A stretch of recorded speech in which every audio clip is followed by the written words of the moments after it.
আমার একটা স্বপ্ন পূরণ করো ও গো দয়াময়।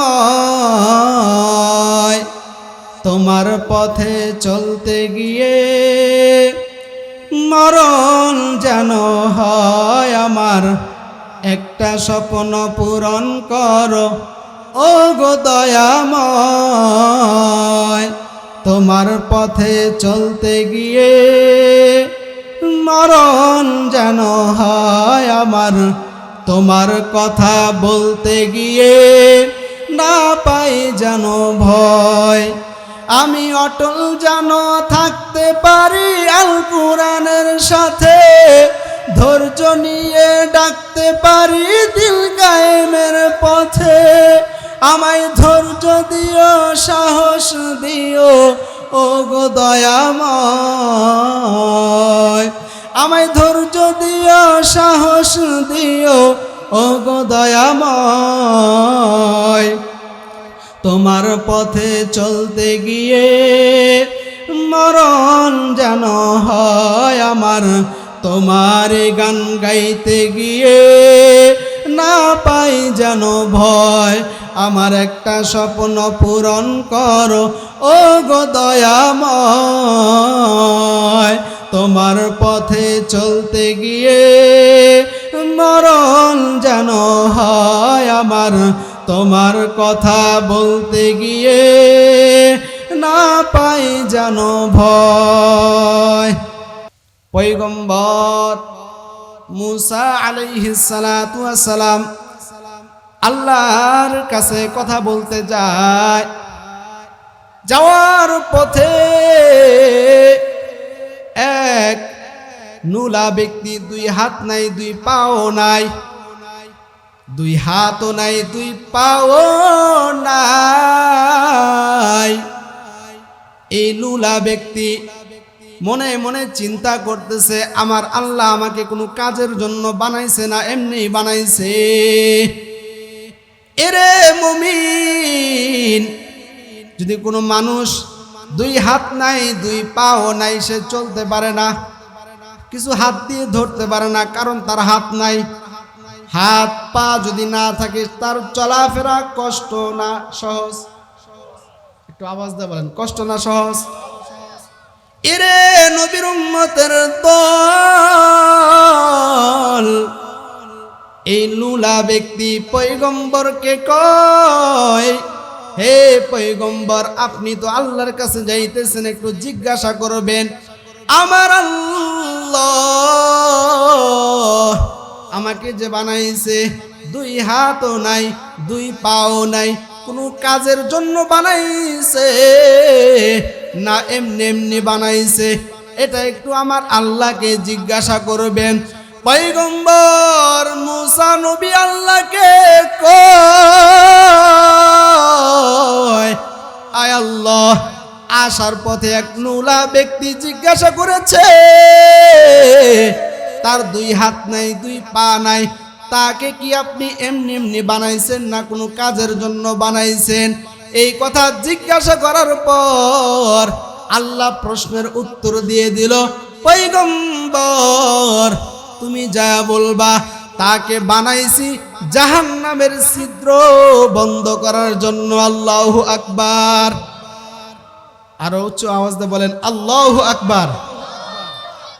মুসা পয়গম্বর আবার ওই রাস্তা দিয়ে আসতেছে, ওই নুলা ব্যক্তি জিজ্ঞাসা করলেন, এ পয়গম্বর, আপনি তো আল্লাহর কাছে গিয়েছিলেন, আমার মালিক আপনাকে কি উত্তর দিয়েছে? পয়গম্বর মুসা বলতেছে, হে ভাই, আল্লাহ তাআলা জানায়া দিছে তোমাকে জাহান্নামের ছিদ্র বন্ধ করব তোমাকে দ্বারা। নুলা ব্যক্তি কয় আলহামদুলিল্লাহ। কি বলছেন? আর আওয়াজ দিয়ে বলেন। সাথে সাথে সে শুকরিয়া আদায় করছে। আলহামদুলিল্লাহ বলতে দেরি আমার আল্লাহ কয়, যে বান্দা আমি দুই হাত দেই নাই, দুই পাও দেই নাই, তবু আমার প্রতি খুশি, বান্দা তুমি যেহেতু আমার কাজে সন্তুষ্ট, আমি আল্লাহ তোমার হাত পা ভালো করে দিলাম। সুবহানাল্লাহ।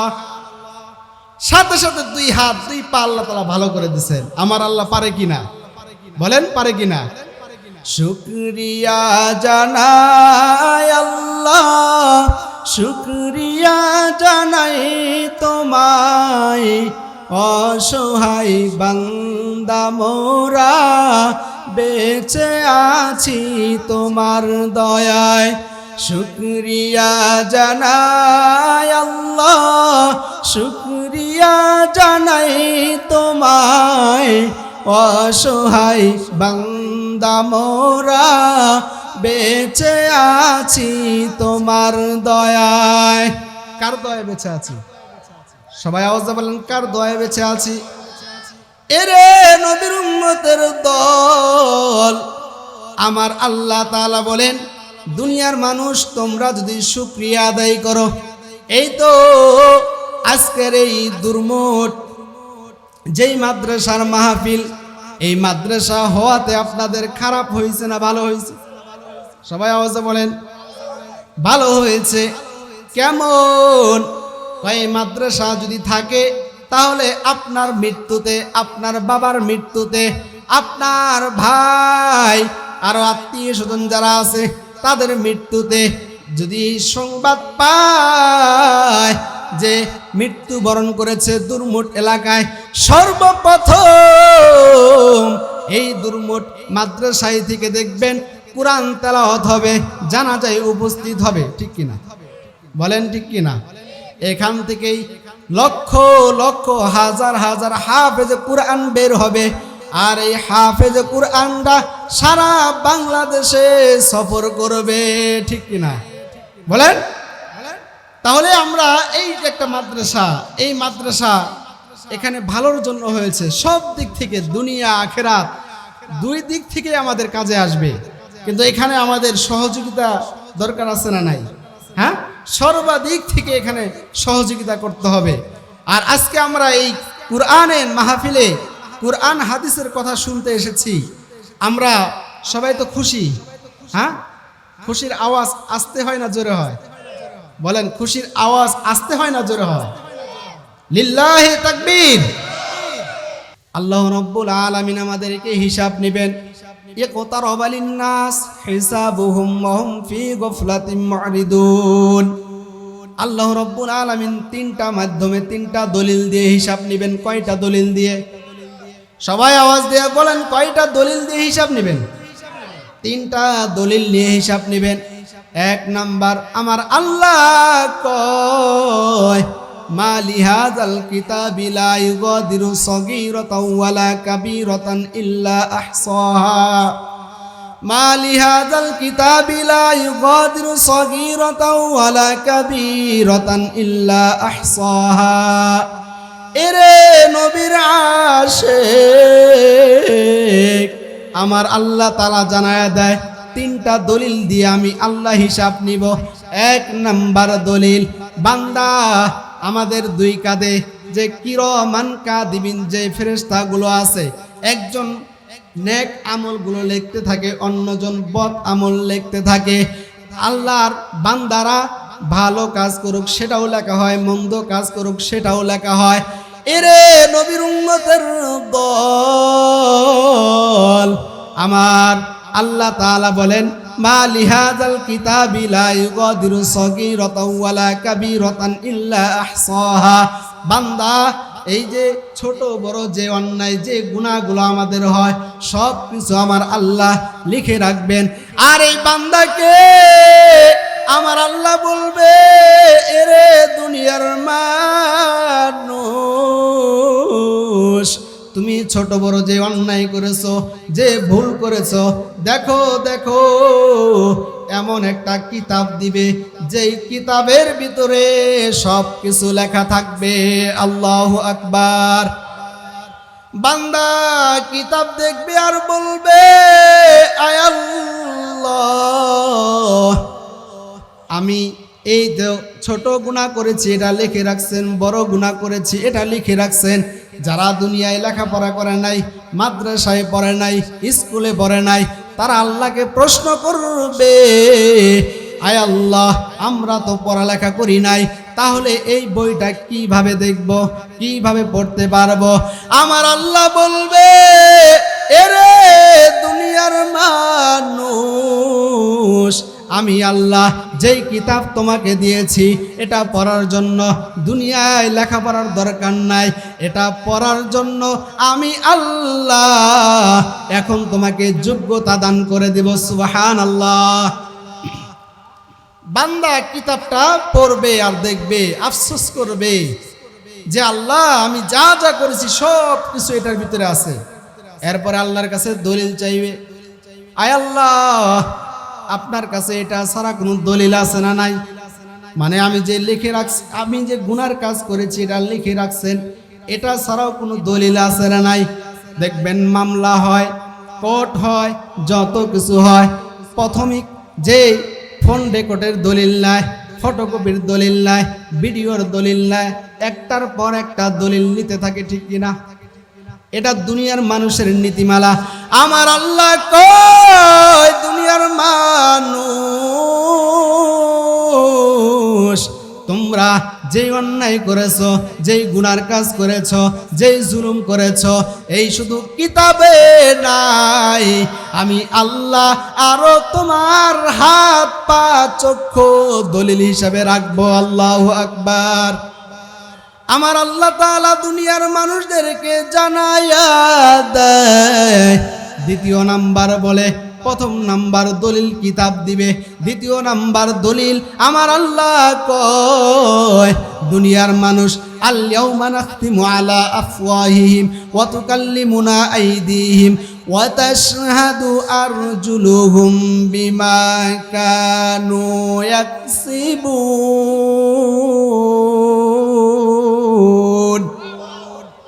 দুনিয়ার মানুষদেরকে আমার আল্লাহ জানায়া দেয়, এরে দুনিয়ার মানুষ, তোমরা প্রথম দেখলা কিতাবের ভিতরে লেখা আছে, আর দ্বিতীয় নাম্বার দলিল তোমার হাত, তোমার পা, তোমার চক্ষু, তোমার শরীরের প্রত্যেকটা অঙ্গ প্রত্যঙ্গ তোমার পক্ষে বিপক্ষে সাক্ষী দিবে।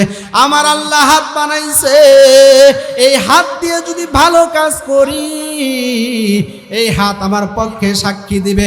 আমার আল্লাহ চক্ষু দিয়েছে, এই চক্ষু দিয়ে যদি ভালো কাজ করি এটা আমার পক্ষে সাক্ষী দিবে।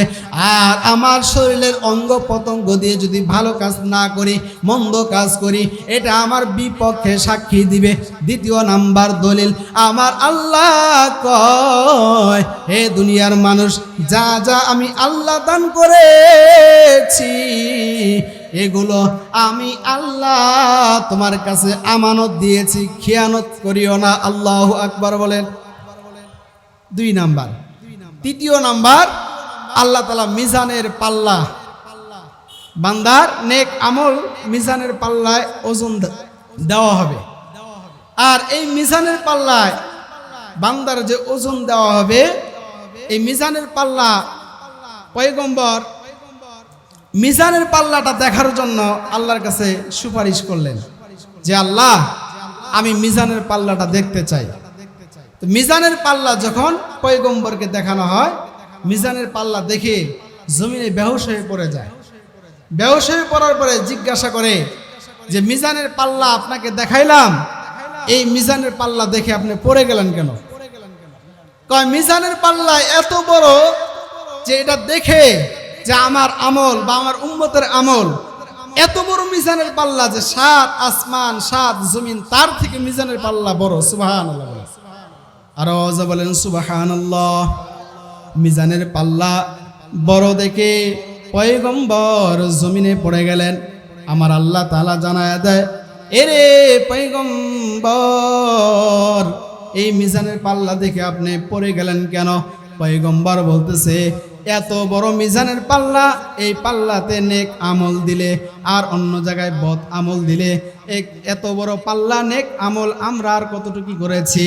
আমার আল্লাহ তাআলা কয়, এরে দাউদ পয়গম্বর, তোমার যে এই নেক আমলের চিন্তা করতেছ, তোমাদের যে কালেমা দান করেছি কোন মুমিন একবার যদি ইখলাসের সাথে কালেমা পাঠ করে, আমি আল্লাহ 7 আসমান 7 জমিন যে পাল্লায় তুললে জায়গা হবে না, ওই পাল্লা একবার মুমিন যদি ইখলাসের সাথে কালেমা পাঠ করে, আমি আল্লাহ তার থেকে ওজন বাড়ায়া দিব। সুবহানাল্লাহ।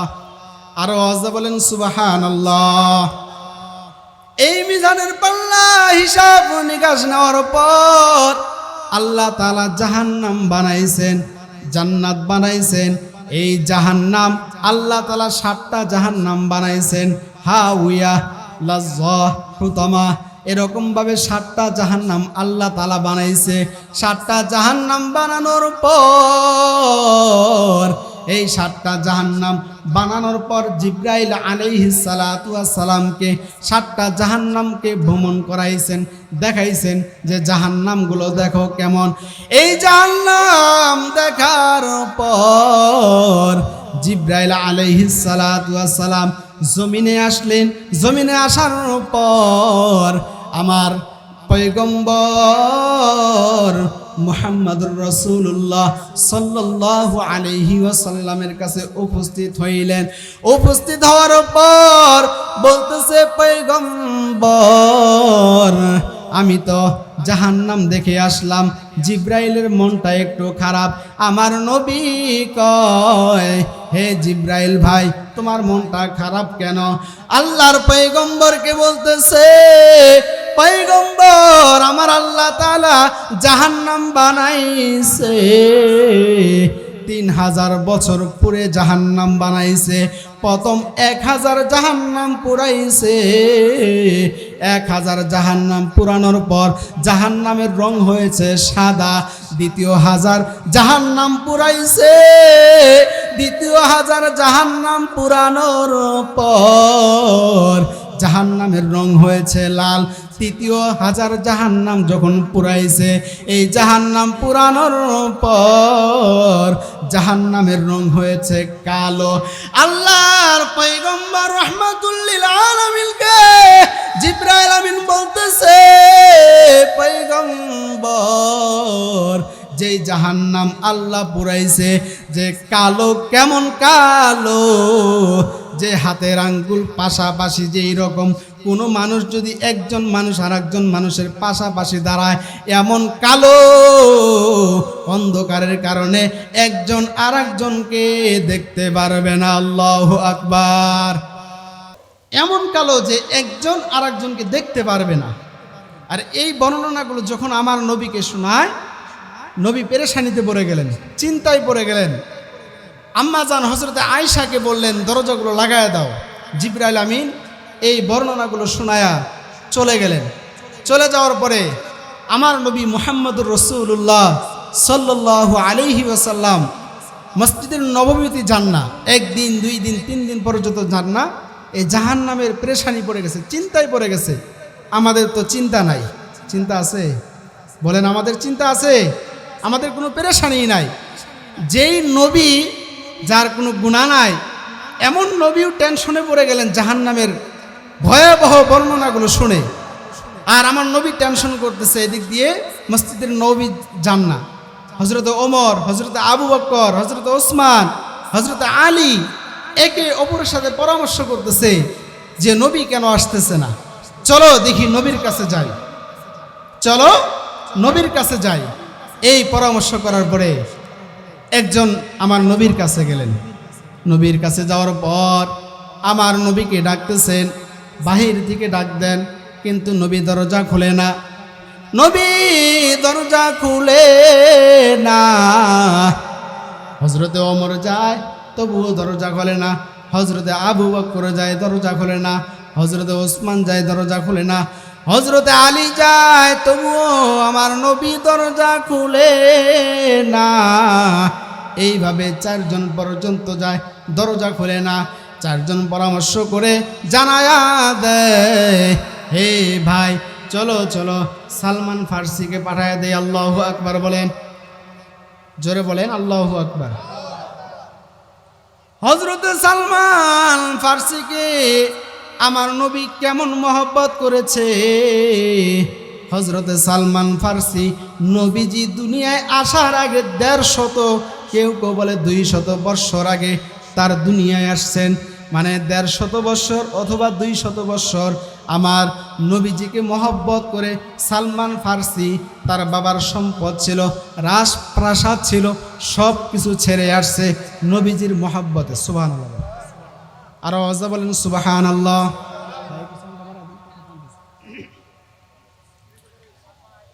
এরে নবীর উম্মতের দল হযরতে সালমান ফার্সির কথা বললেন যে সালমান ফার্সি যদি আসে তাহলে নবীজি দরজা খুলবে।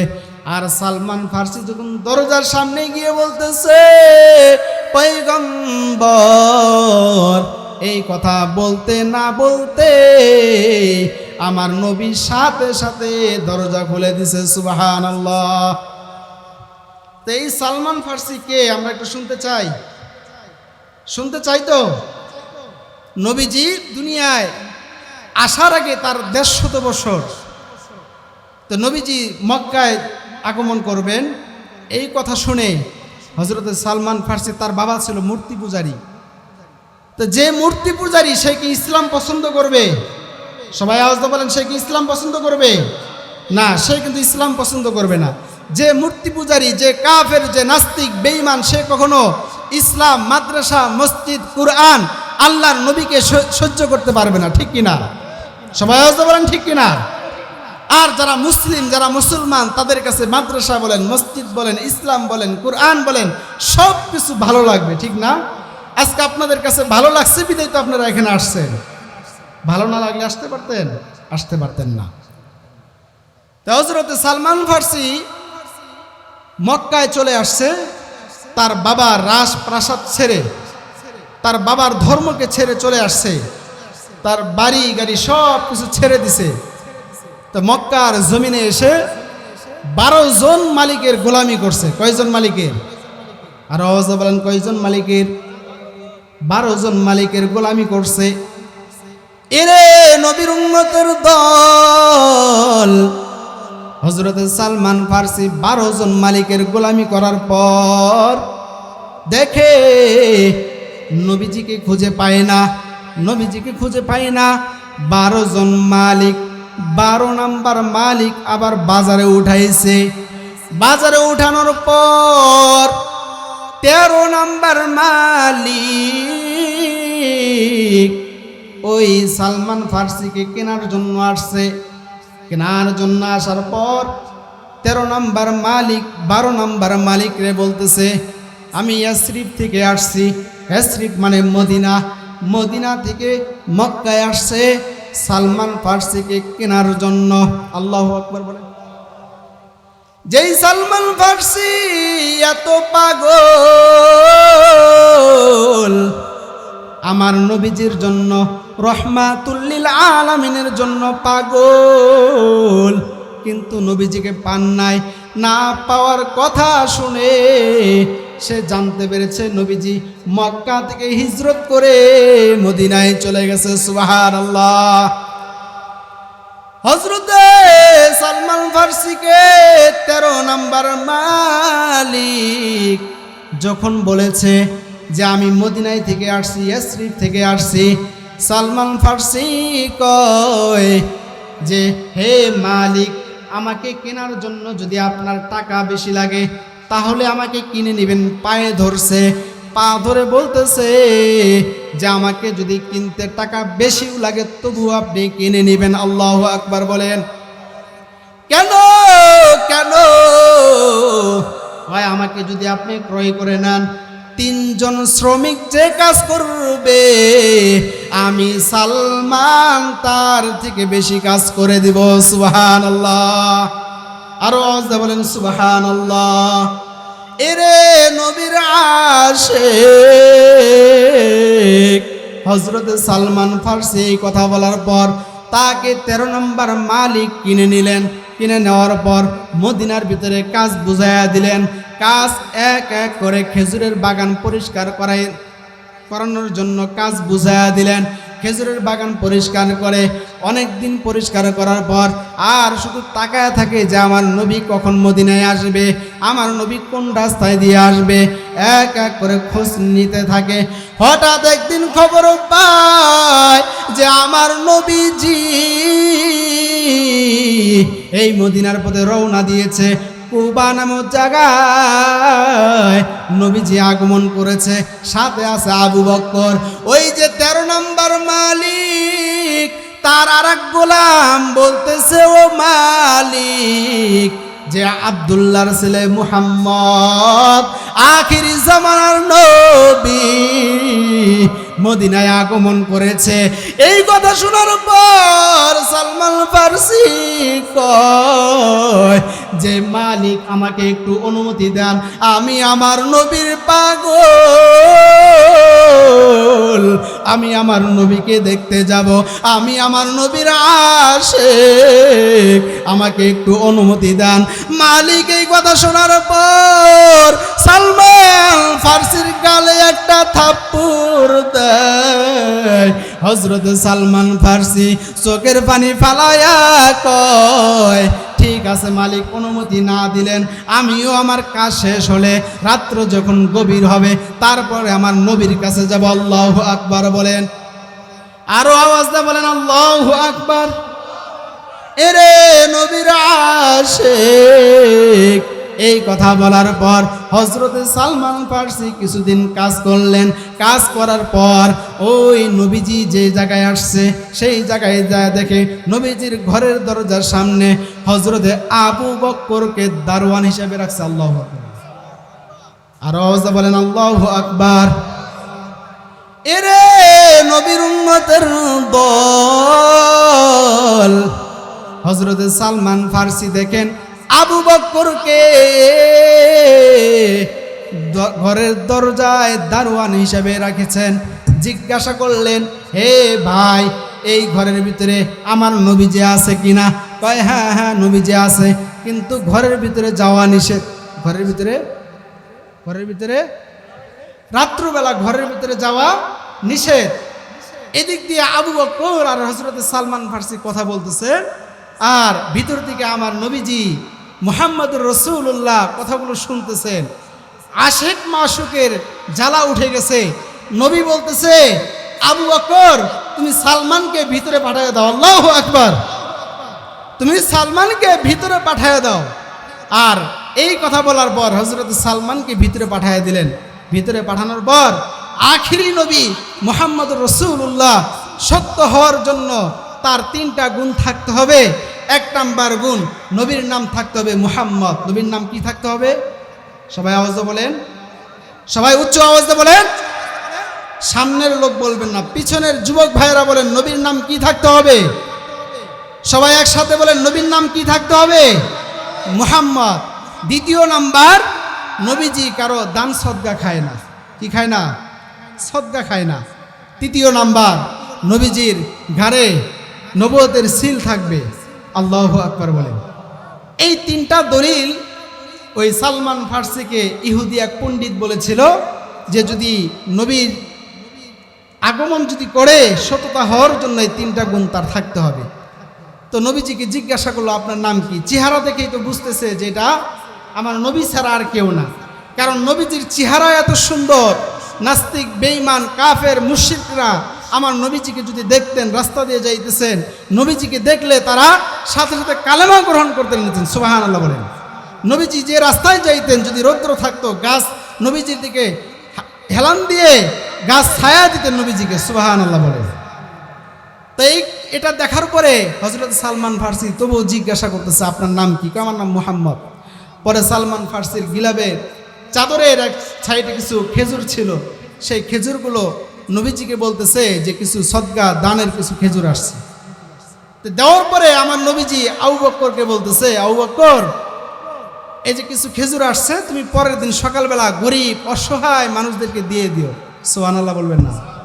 আর আওয়াজে বলেন সুবহানাল্লাহ। তাহলে সালমান ফারসি বুঝতে পারলো যে 3টার ভিতরে 2টা প্রমাণ পেয়ে গেলাম। নবীর নাম মুহাম্মদ, নবী কারো দান সদকাও খায় না। আর যে আবু বকরের কথা বলতেছি, নবীজিকে এত মহব্বত করতেন, এত ভালোবাসতেন যে হযরত আবু বকর যদি নবীর নামে যদি কোনো বেঈমান নাস্তিকরা কোনো কথা বলতেন বা আল্লাহর নামে বলতেন, সাথে সাথে হযরত আবু বকর ধরে বসতেন। সুবহানাল্লাহ বলেন। একদিন হযরত আবু বকরকে রাস্তা দিয়ে যাইতেছে এক ইহুদি বলতেছে যে, আবু বকর তুমি তো গরিব, তুমি গরিব, তুমি ফকিন্নি, তুমি গরিব, তুমি কি ফকিন্নি। কিছু মানুষ চুলকানিওয়ালা মানুষ আছে দেখবেন, আলেমদের দেখলে, মাদ্রাসার ছাত্রদের দেখলে এরকম বলে, আছে না নাই? বলেন আছে না নাই? তা হযরত আবু বকর সে তো নরম মানুষ, নরম না গরম?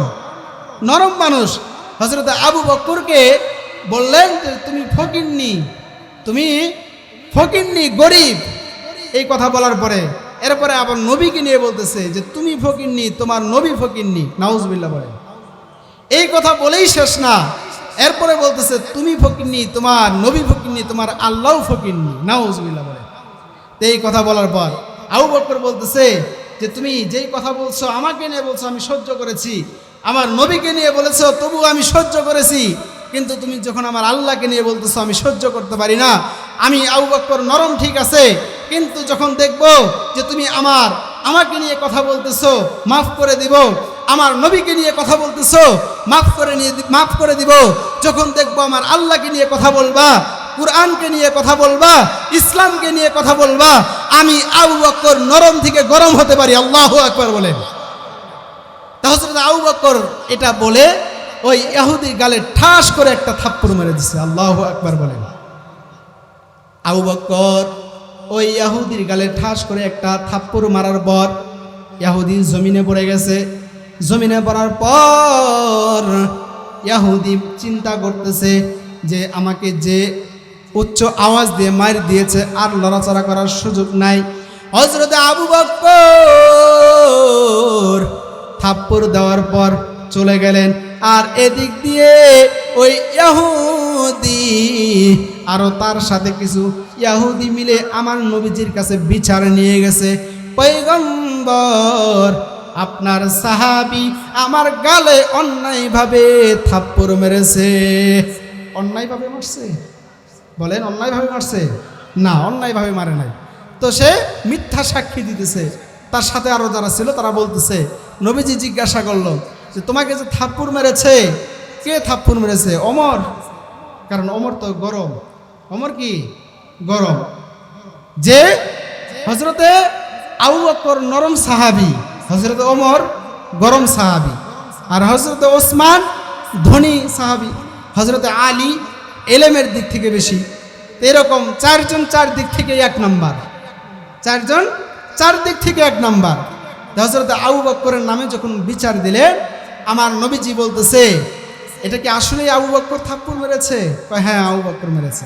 তো হযরতে আবু বকরকে ডাক দেওয়া হইল। ডাক দেওয়ার পরে জিজ্ঞাসা করতেছে, আবু বকর তুমি কি থাপ্পড় মেরেছ? আল্লাহ রাসূল আপনি যদি অনুমতি দেন আমি আরেকটা থাপ্পড় মারতে চাই। সুবহানাল্লাহ বলেন। আর আওয়াজে বলেন সুবহানাল্লাহ। এই কথা বলার পর হযরত আবু বকর নবীজিকে বলতেছে, পয়গম্বর আপনি যদি অনুমতি দেন আমি ইহুদির গালে আরেকটা থাপ্পড় মারতে চাই। আমার নবী বলতেছে যে এতক্ষণ বিশ্বাস করি নাই, কিন্তু আবু বকর তুমি যখন বললা আবার থাপ্পড় মারবা, তাহলে আসলেই তুমি থাপ্পড় মেরেছো। আল্লাহু আকবার। তুমি যে থাপ্পড় মেরেছো কেন? হযরত আবু বকর বলতেছে যে আমি থাপ্পড় মেরেছি, আমাকে নিয়ে গালি দিয়েছে, কিছু বলি নাই। আপনি নবীকে নিয়ে গালি দিয়েছে, তবুও কিছু বলি নাই। যখন আমার আল্লাহকে নিয়ে গালি দিয়েছে আমি ঠিক থাকতে পারি নাই, থাপ্পড় মেরেছি। আল্লাহু আকবার বলেন। ইহুদি কসম খাইতেছে, না না আমি কখনো মারতে পারি না, আমি এই কাজ করতে পারি না, আমাকে অন্যায়ভাবে সে আমাকে থাপ্পড় মেরেছে, আমি আল্লাহকে গালি দেই নাই, নবী আপনাকে গালি দেই নাই, আমাকে আবু বকর অন্যায়ভাবে থাপ্পড় মেরেছে। পরে হযরত আবু বকরকে বললেন যে তুমি যে থাপ্পড় মেরেছো, তোমাকে যে গালি দিয়েছে, কোনো দলিল আছে তোমার কাছে? তোমার কাছে কি আছে? কোনো দলিল আছে? পরে বলতেছে যে আমার কাছে কোনো দলিল নাই, আমার দলিল একজন, তিনি কে? আর বলেন তিনি কে? এই কথা বলার পর হযরত আবু বকর বলতেছে, আমার দলিল একজন, তিনি আল্লাহ। আমার নবী বলতেছে, তোমার দলিল আল্লাহ ঠিক আছে, কিন্তু এই ইহুদির সামনে বুঝাইতে হবে, দেখাইতে হবে আসলেই তুমি অন্যায়ভাবে মেরেছো না তুমি সঠিকভাবে মেরেছো। এই কথা বলার পর যখন আমার নবী বিচার জানায়া দেয়, হে ইহুদিরা, আমার আবু বকর কোনো প্রমাণ দেখাইতে পারলেন না, তোমাকে যেইভাবে থাপ্পড় মেরেছে তুমিও তাকে সেইভাবে থাপ্পড় মেরে দাও। এই কথা বলার পর ইহুদি আমার আবু বকরের গালে থাপ্পড় মারার জন্য প্রস্তুত। যখন প্রস্তুত হয়েছে, আমার আল্লাহ কয়, হে জিব্রাইল, যাও যাও যাও যাও, সংবাদ পাঠায়া দাও, ওহী নিয়ে যাও যে আবু বকরের সাক্ষী কারো দরকার নাই, আমি আল্লাহ নিজে আবু বকরের সাক্ষী। সুবহানাল্লাহ, আরো আওয়াজে বলেন সুবহানাল্লাহ। এই কথা বলার পর যখন ওহী আসে, একটা শব্দ হয়, নবীজি বুঝতে পারলেন ওহী আসতেছে, ওহী আসতেছে। জিব্রাইল আমিন আয়াত শোনায়া দিলেন, লাকাদ সামিআল্লাহু কাওলাল্লাযীনা ক্বালু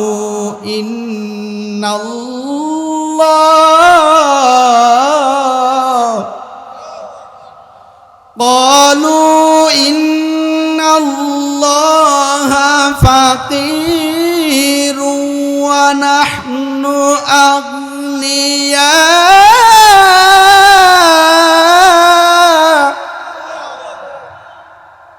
জিব্রাইল আমিনকে আমার আল্লাহ কয়, হে জিব্রাইল, যাও যাও, আমার নবীকে সংবাদ জানায় দাও, লাকাদ সামিআল্লাহ, আমি আল্লাহ, নিশ্চয় আমি আল্লাহ শুনেছি, সামিআল্লাহু কাওলাল্লাযীনা ক্বালু, তারা যা কিছু বলেছে, ইন্নাল্লাহা ফাকীরুন ওয়া নাহনু আগনিয়া, ওই ইহুদি, ওই মুশরিকরা বলেছে যে আমি আল্লাহ নাকি গরিব, আমি আল্লাহ নাকি ফকিন্নি। আর এই কথা বলেছে, কোনো সাক্ষীর প্রয়োজন নাই, জানায়া দাও আবু বকরের পক্ষে আমি আল্লাহ। আর আওয়াজ বলেন সুবহানাল্লাহ। ওই আবু বকরের সাথে যে আল্লাহ আছে, আমাদের সাথে সেই আল্লাহ আছে না নাই? বলেন আছে না নাই? হকের পথে চললে, সত্যের পথে চললে অবশ্যই কে আছে? বলেন কে আছে? কোরআনের পথে চললে কে আছে? কে আছে বলেন? আল্লাহ আছে, যদি আমরা সেইভাবে চলতে পারি। আমার একটা স্বপ্ন পূরণ করো ও গো দয়াময়, তোমার পথে চলতে গিয়ে মরণ যেন হয় আমার, একটা স্বপ্ন পূরণ করো ও গো দয়াময়, তোমার পথে চলতে গিয়ে মরণ যেন হয় আমার, তোমার কথা বলতে গিয়ে না পাই যেন ভয়, আমি অটল যেন থাকতে পারি আল কোরআনের সাথে, ধৈর্য নিয়ে ডাকতে পারি দিল কায়েমের পথে, আমায় ধৈর্য দিও, সাহস দিও ও গো দয়াময়, আমায় ধৈর্য দিও, সাহস দিও ও গো দয়াময়, তোমার পথে চলতে গিয়ে মরণ যেন হয় আমার, তোমার গান গাইতে গিয়ে না পাই যেন ভয়, আমার একটা স্বপ্ন পূরণ করো ও গো দয়াময়, তোমার পথে চলতে গিয়ে মরণ যেন হয় আমার, তোমার কথা বলতে গিয়ে না পাই নাই জানো ভয়। ভয় পাবো? হ্যাঁ, কোরআনের কথা বলতে গিয়ে, কোরআনের কথা শুনতে গিয়ে, কোরআনকে মহব্বত করতে গিয়ে ভয় পাওয়া যাবে? বলেন, ভয় পাওয়া যাবে? ভয় পাওয়া যাবে না। কোরআনকে মহব্বত করবো কে কে? একটু হাত তুলে দেখাই তো। লিল্লাহে তাকবীর। আল্লাহ তাআলা আমাদের প্রত্যেককে কোরআনকে, মাদ্রাসাকে মহব্বত করার তৌফিক দান করেন, সকলে বলে আমিন। তো যেই কথা বললাম যে আমার নবীজি কি খান না? সদকা খান না। তাই হযরত সালমান ফারসি নবীজিকে বললেন, ইয়া রাসূলুল্লাহ, আপনার জন্য কিছু সদকার খেজুর নিয়ে আসছি। আমার নবীজি জানায়া দিলেন যে আবু বকর, খেজুরগুলো নিয়ে রাখো, পরের দিন গরিব অসহায়দেরকে তুমি বিলিয়ে দিও। এই কথা বলার পর হযরত সালমান ফারসি বাসায় চলে গেলেন। ওই যে কাজ করে যে সেই মালিকের কাছে চলে গেলেন। মালিকের কাছে চলে যাওয়ার পরে ওই মালিক পরের দিন, কয়েকদিন পরে আবার নবীজির কাছে আসছে। আসার পর আমার নবীকে হযরত সালমান ফারসি বলতেছে, ইয়া রাসূলুল্লাহ, আমি আপনার কাছে আসছি, আপনাকে দুইটা জিনিস আমি পেয়েছি। এক, আপনার নাম মুহাম্মদ, দ্বিতীয় আপনি কারো দান সদকা খান না, তৃতীয় নাম্বার যেই জিনিসটা আমি খুঁজতে চাই সেটা হলো আপনার ঘাড়ে নবুয়তের সিল মুবারক দেখতে চাই। আমার নবীজি বলতেছে, হে সালমান ফারসি, আসো আসো দেখো। হযরত সালমান ফারসি যখন নবীজির ঘাড় মুবারকে দেখেন নবুয়তের সিল মুবারক, সাথে সাথে হযরত সালমান ফারসিকে বুকে জড়ায় নিলেন। আর নবীজি আল্লাহ রসুলকে বুকে জড়ায় কান্না শুরু করলেন যে, ইয়া রাসূলুল্লাহ, আপনার মহব্বতে আমার বাবাকে ছেড়ে আসছি, বাড়ি ঘর আত্মীয় স্বজন সবাইকে বাদ দিয়েছি, মক্কার জমিনে 12 জন মালিকের গোলামি করেছি। শুধু তাই নয়, মদিনাতেও সে একজন মালিকের গোলামি করেছি, একমাত্র আপনার মহব্বত, আপনার ভালোবাসা পাওয়ার জন্য। আল্লাহু আকবার বলেন। তো সেই সালমান ফারসি হযরতে আবু বকর, হযরতে ওসমান, হযরতে আলী, হযরতে ওমর, 4 জন মিলে আমার নবীজির ঘরের দরজায় টোকা দেয়, দরজা খোলে না। কিন্তু এই সালমান ফারসি যখন ঘরের দরজার সামনে সালাম দেয়, সাথে সাথে দরজা খুলে দেয়। সুবহানাল্লাহ বলেন। এই কারণেই তো, মহব্বত করার কারণেই তো, ঠিক না? মহব্বত করেছে এই কারণেই। আমার নবীজি কেমন মহব্বত করেছে, সব কিছু চলে আসছে, সব কিছু ছেড়ে দিছে হযরত সালমান ফারসি। সব কিছু ছাড়ার পরে একমাত্র নবীজির মহব্বতে।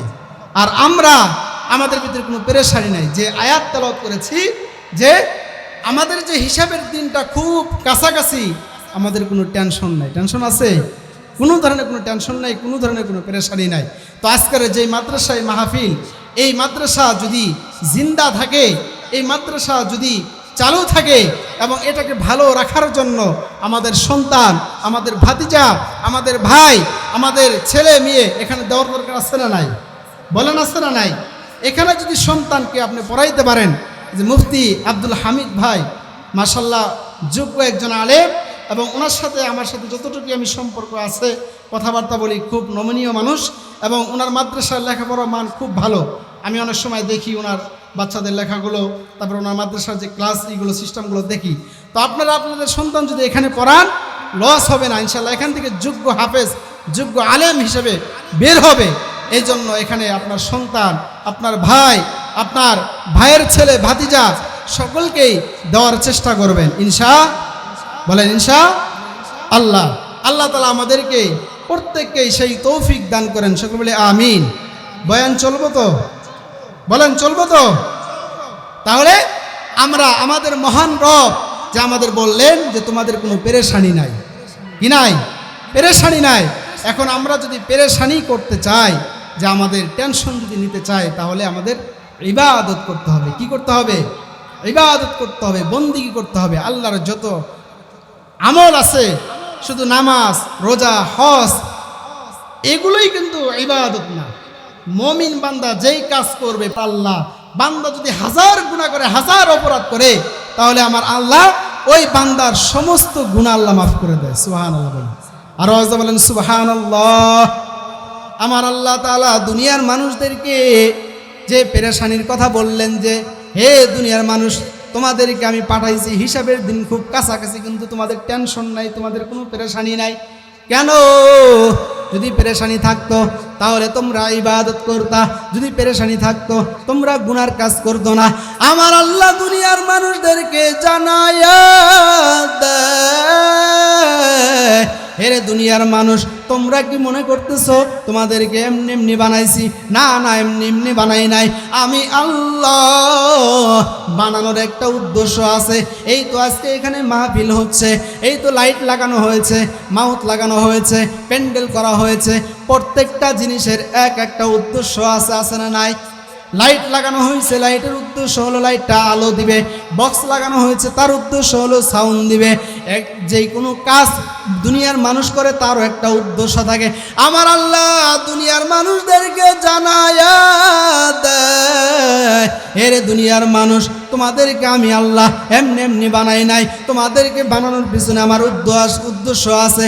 উদ্দেশ্য কি? আমার আল্লাহ বলেন, ওয়া খালাকতুল জিন্না ওয়াল ইনসা ইল্লা লিয়াবুদুন। দুনিয়ার মানুষ, জিন জাতি এবং ইনসান জাতিকে আমার আল্লাহ বানাইছে। বানানোর উদ্দেশ্য হলো দুনিয়ার মানুষ, জিন জাতি এবং ইনসান জাতি কার গোলামি করবে? সবাই আওয়াজ বলেন, গোলামি করবে কার? আল্লাহর গোলামি করতে হবে। আর আমরা তো আল্লাহর গোলামিতে নাই, আমরা গুনার কাজে লিপ্ত, আমরা অশ্লীল কাজের ভিতরে লিপ্ত।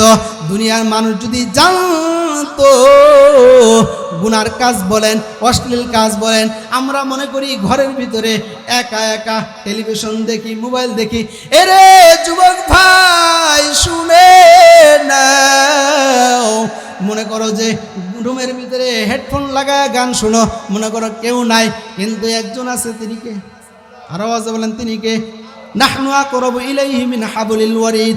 আল্লাহ কেমন নিকটবর্তী রয়েছে, বান্দার ঘরের শাহরগ যতটুকু নিকটবর্তী, তার থেকে আমার আল্লাহ নিকটবর্তী। সুবহানাল্লাহ বলেন। এরে নবীর আশিক, দুনিয়ার মানুষ যদি বুঝতো, দুনিয়ার মানুষ একজন মালিকের যদি ক্ষতি করতে যায়, একটা ফল যদি নিয়ে আসতে চায়, চিন্তা করে মালিক জাগনা আছে কিনা, মালিক আশপাশে কোনো মানুষ আছে কিনা। যদি আশপাশে মানুষ না থাকে, সে নিশ্চিতভাবে কাজ করতে পারে। আর যদি মালিক থাকে, তাহলে তার টেনশন করতে পারে না, ভয় পায়। আমার আল্লাহ দুনিয়ার সব কিছু সৃষ্টি করেছে, সব কিছুর মালিককে।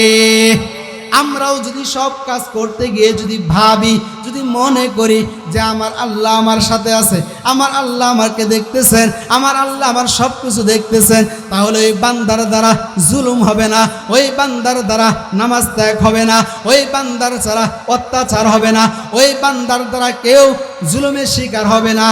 আর যদি ওই বান্দা বুঝতে পারে যে আমার সব কিছু আল্লাহ দেখেন, তাহলে বান্দা দ্বারা এই নেক কাজ হওয়া সম্ভব, ঠিক কিনা?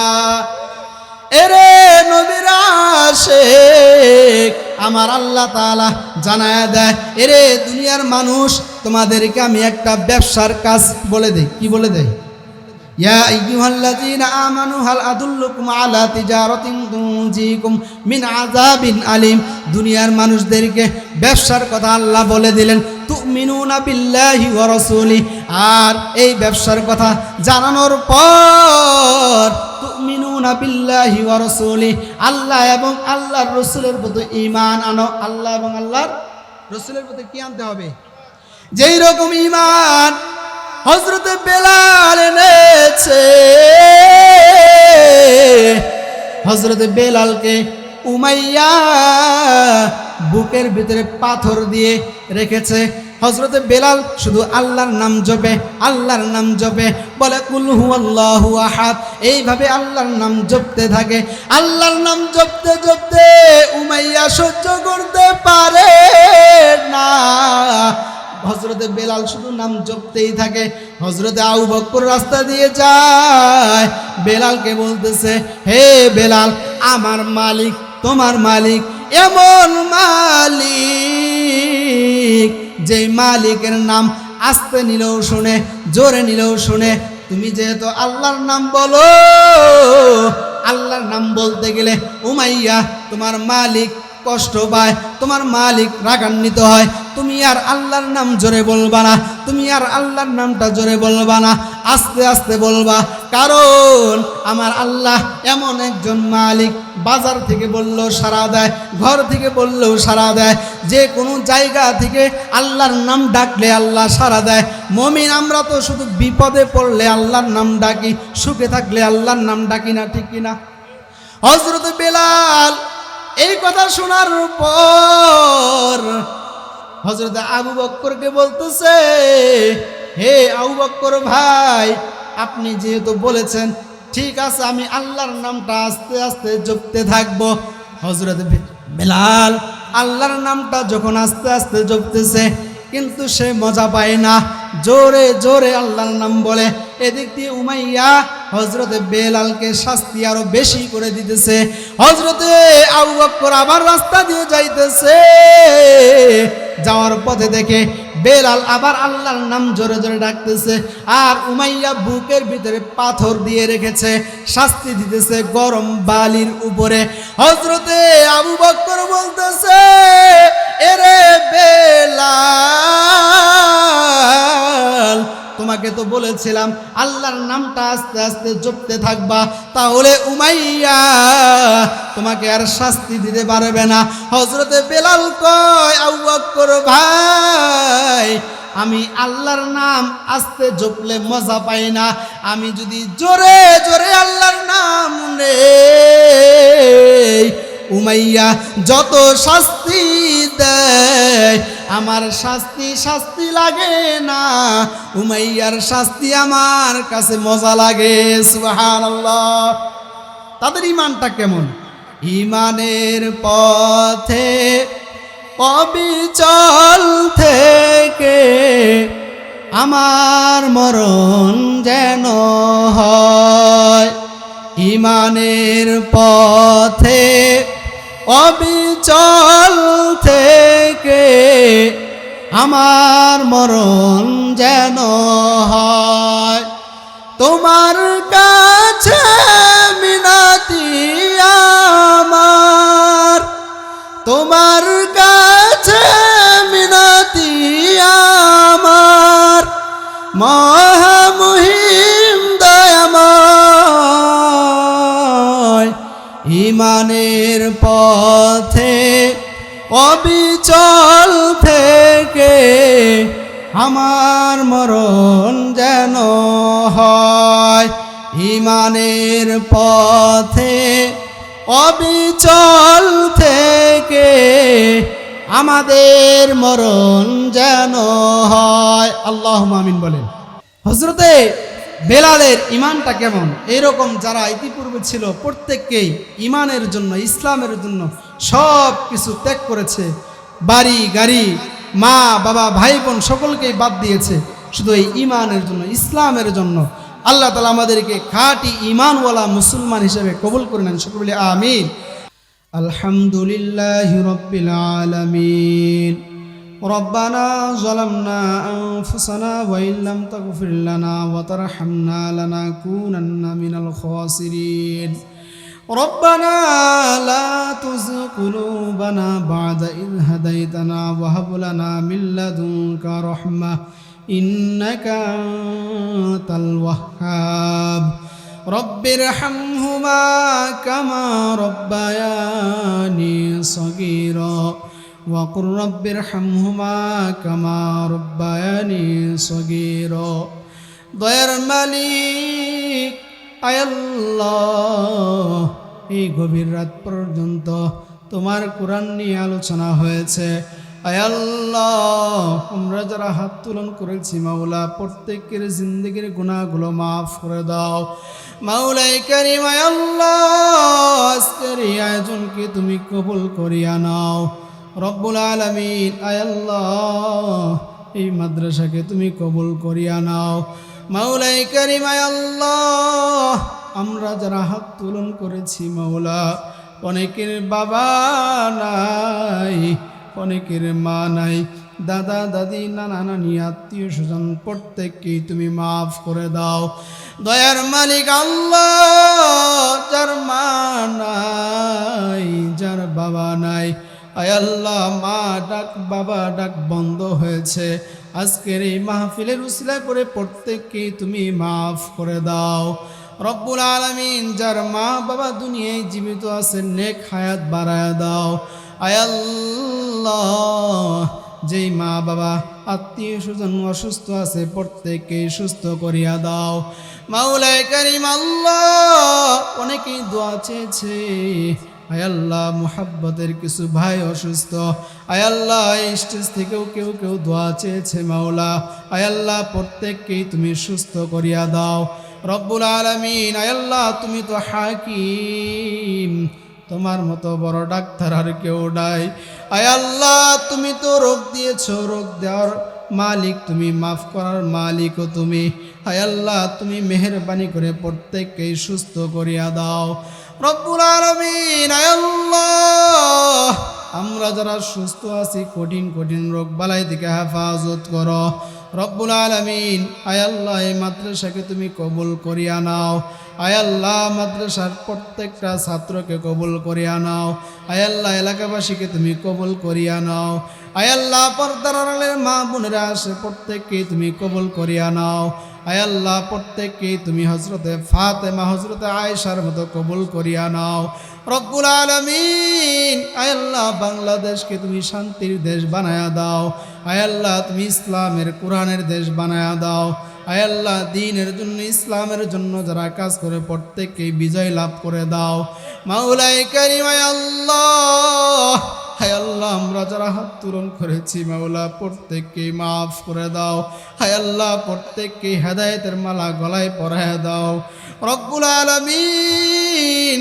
আয় আল্লাহ যারা ঋণে আছে ঋণ পরিশোধ করার তৌফিক দান করো আয় আল্লাহ, প্রত্যেককেই তুমি ঋণ মুক্ত জীবন দান করে দাও আয় আল্লাহ, তোমার নবীর সুন্নতগুলো মেনে চলার তৌফিক দান করো মাওলায়ে কারীম। আয় আল্লাহ যারা হাত তুলন করেছে আয় আল্লাহ, যার হাতখানা পছন্দ হয় তার হাতের উসিলা করে প্রত্যেককেই তুমি মাফ করে দাও রব্বুল আলামিন। প্রত্যেককেই তুমি 5 ওয়াক্ত নামাজিওয়ালা বানায়া দাও আয় আল্লাহ, নামাজের প্রতি কোরআনের প্রতি দ্বীনের প্রতি মোহাব্বত বাড়ায়া দাও আয় আল্লাহ।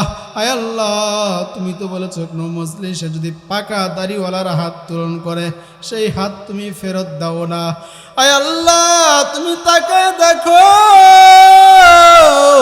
পাকা দাড়িওয়ালা লোকদের অভাবও নাই হায় আল্লাহ, যার হাতখানা পছন্দ হয় তার হাতের উসিলা করে প্রত্যেককেই তুমি মাফ করে দাও। এ জীবনে না করিলাম বন্দেগি, গুনাহ করে কাটাইলাম জিন্দেগি, গুনাহ করে কাটাইলাম জিন্দেগি, তওবা করে আবার তওবা ভাঙ্গিলাম, তওবা করে আবার তওবা ভাঙ্গিলাম, অবশেষে খাঁটি তওবা করিলাম, অবশেষে খাঁটি তওবা করিলাম, সকলেরই দরজা হইতে ফিরিয়া, সকলেরই দরজা হইতে ফিরিয়া, আপনার রোজাই রইলাম পড়িয়া, আপনার রোজাই রইলাম পড়িয়া, এ জীবনে না করিলাম বন্দেগি গুনাহ করে কাটাইলাম জিন্দেগি গুনাহ করে কাটাইলাম জিন্দেগি রব্বুল আলামিন আয় আল্লাহ আমরা যারা হাত তুলন করেছি আয় আল্লাহ অনেকেই মায়ের জন্য বাবার জন্য দোয়া করতেছে আয় আল্লাহ অনেকেই চোখের পানি পালাইতেছে আয় আল্লাহ চোখের পানির উসিলা করে প্রত্যেকটা মা বাবাকে তুমি মাফ করে দাও মাওলাই কারীম আয় আল্লাহ আজকে প্রত্যেককেই গুনাহমুক্ত জীবন দান করিয়া দাও আয় আল্লাহ তুমি ছাড়া আমাদের কেউ নাই আয় আল্লাহ তুমি তো আমাদের মালিক আয় আল্লাহ তুমি আমাদের মেহেরবানি করে দয়া করে মায়া করে সমস্ত গুনাহগুলো মাফ করে দাও রব্বির হামহুমা কামা রব্বায়ানি সগীরা ওয়া কুর রব্বির হামহুমা কামা রব্বায়ানি সগীরা সুবহান রাব্বিকা রব্বিল ইজ্জাতি আম্মা ইয়াসিফুন ওয়া সালামুন আলাল মুরসালিন ওয়াল হামদুলিল্লাহি রাব্বিল আলামিন।